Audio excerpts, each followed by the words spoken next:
JCI Creed, the art and the act of national cohesion and globalization.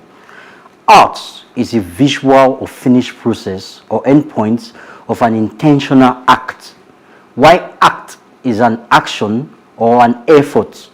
This could be intentional or algorithmic for consistent results. If action is not intentional, the result is random or futile.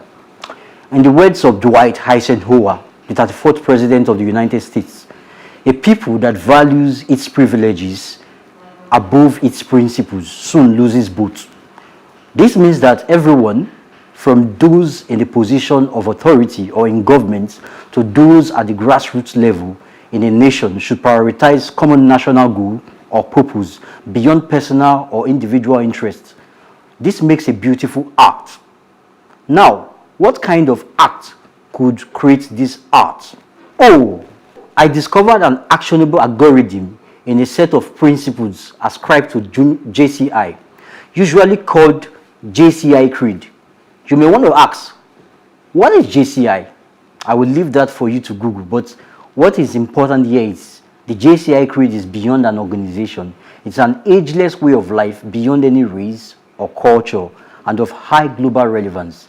What are these? Faith in God gives meaning and purpose to human life. The world is a diverse place with several individuals with several viewpoints or life opinions. Therefore, religion should not be a source of national or global discord, or rather a source of solemn guidance towards pursuing a path of peace. The brotherhood of man transcends the sovereignty of nations. There are different constituents of a nation, by extension, globalization. National cohesion could be achieved from respecting all constituents like tribes or even race. Humanity and good neighborliness should break beyond the shackles of xenophobia, racism, tribalism, and even sexism.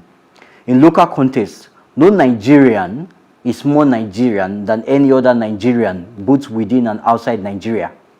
Economic justice can best be won by free men through free enterprise. Economic justice is the idea that the economy will be more successful if it is fairer, universal basic income, income equality by gender and race, equal opportunity for employment and credit, and allowing all to reach their full potential are all tenets of economic justice. When economic justice is attained, then social justice could easily be attained. Government should be of laws rather than of men. It is important for institutions to grow stronger than any individual within the ambit of the extant laws or constitutions. Earth's great treasure lies in the human personality. Human capital development is more important than natural resources and very key to national development and global progression. Service to humanity is the best work of life. In whatever things we do, we should always be respectful, humane, empathic, and compassionate in dealing with other individuals. It is good for us to be our neighbor's keeper. Acting out these principles would result to the beautiful act of national cohesion for global influence.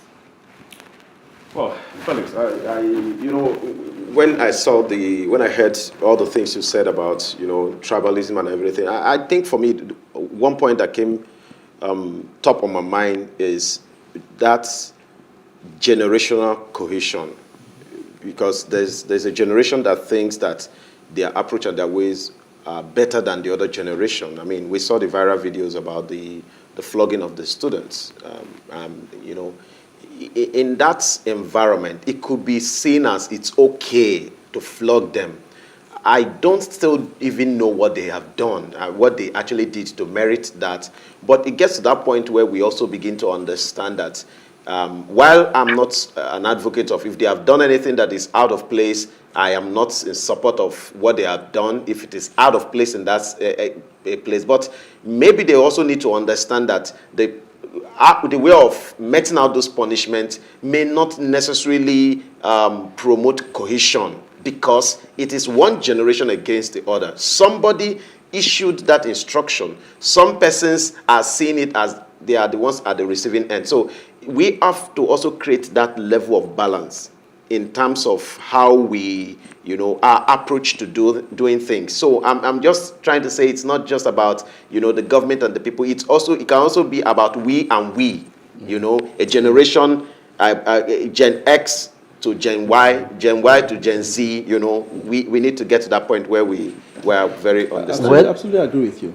And I feel, two things that jumped at me at the creed, which is very voluminous, but also very, instructive. First is systems. We talked about this earlier. We talked about building systems. And, what comes to my mind easily is an election that was held somewhere, in the world recently. And the president thought, he could basically, do what he liked. But the system basically just flushed him out. That's what you do when you build systems that last. The systems overrun the people, or are bigger than the people, right? The other thing is also people. Talking about human development is one of the most important investments in Earth, because no matter how big your systems are, you still need humans to run the systems. So the investment in human capital development is also one of the most important, investments can make on just Earth. Before Victor comes in, I said something that religion should not be a source of discord.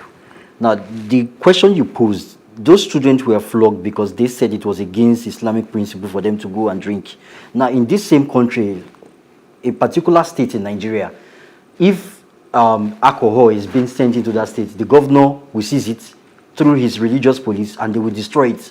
And this same governor or this same government will collect VAT or proceeds of VAT from government, where these alcohol companies pay to government. So I'm not advocating for drinking or no drinking based on your religious belief, but why don't we have healthy conversations to discuss these things, to play out our policy, so that it's not going to be a room for discord, religiously speaking? Yeah. So, Ajema, I want to say something before Victor comes up.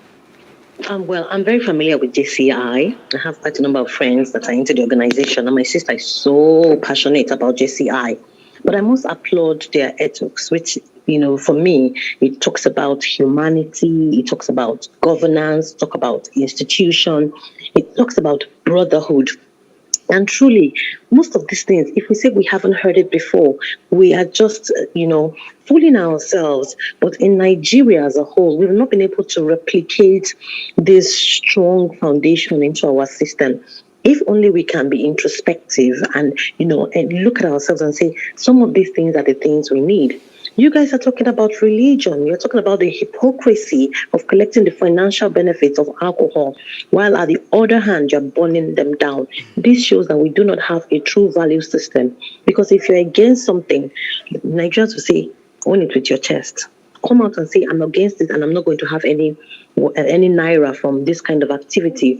But no, what do? We collect the money and, come out in public and chastise the products that is actually generating the funds. So if at all, the minimum that we can do as a society and look at the fundamental ethos of JCI and try and imbibe them, look at brotherliness and strong institutions that are not tailor-made to man, strong laws. So whether you're rich, whether you're poor, wherever you are in the class of society, equal laws. All right, thank you very much, Ejimai. Victor, just before we wrap up, you can chip in something, please. So the only thing I'm chipping in is we need to invest in people. People will build the systems, the institutions, and, we need to really invest in human capital, very important. Thank you very much. All right. Peter wraps up the conversation after the break.